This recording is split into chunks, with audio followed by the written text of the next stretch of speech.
देखिए, कोर्ट के फैसले को नजरिए में तौलना मुनासिब नहीं होता। कोर्ट का एक फैसला है, मैंने अभी पढ़ा नहीं, देखूंगा। इस कोर्ट के फैसले से हम संतुष्ट नहीं होंगे तो इसको माननीय उच्च न्यायालय में चुनौती दी जाए। हम इतना आपको बता दें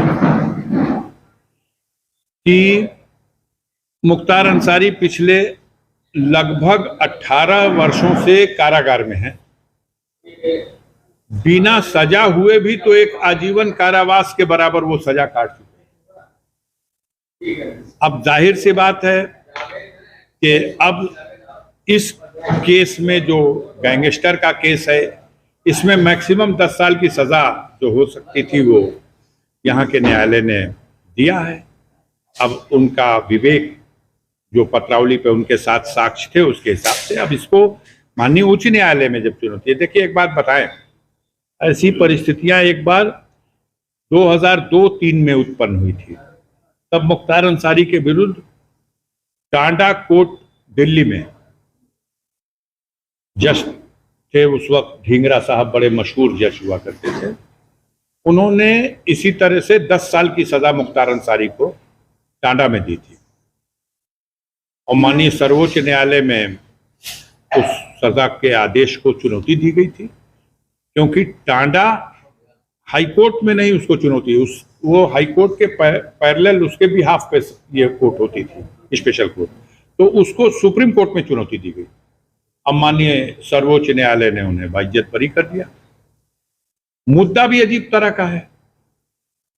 यहां जो मुद्दा था, उनके वकीलों ने जो उठाया, वो ये उठाया कि यूपी गैंगस्टर एक्ट 1986, इसमें इस तरह की व्यवस्था है कि ये पुलिस जब किसी के विरुद्ध कायम करती है तो साथ ही साथ वो डीएम से उसका अप्रूवल लेती है, और डीएम से अप्रूवल लेने के बाद किसी के विरुद्ध गैंगस्टर का मुकदमा कायम होता है, और फिर उसकी जब चार्जशीट देती है तब डीएम से अप्रूवल ले लेती है।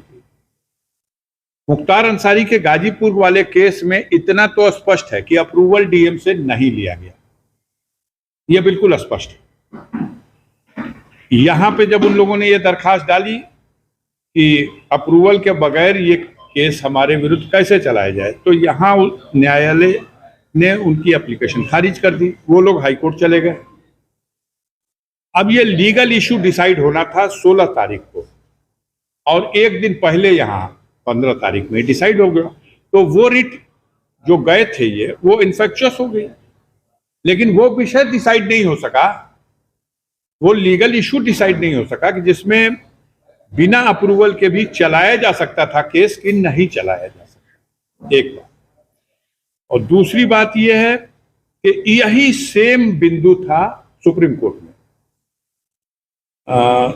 इन्होंने भी, जो ढींगरा साहब ने जो सजा दी थी 10 साल की, उसमें एक ही विषय चैलेंज हुआ था सुप्रीम कोर्ट में कि मुख्तार अंसारी के विरुद्ध टांडा के मुकदमे में कमिश्नर दिल्ली ने अप्रूवल नहीं दिया है, और माननीय सर्वोच्च न्यायालय ने उनकी अपील को स्वीकार कर लिया था और जो सजा का आदेश था उसको समाप्त कर दिया था।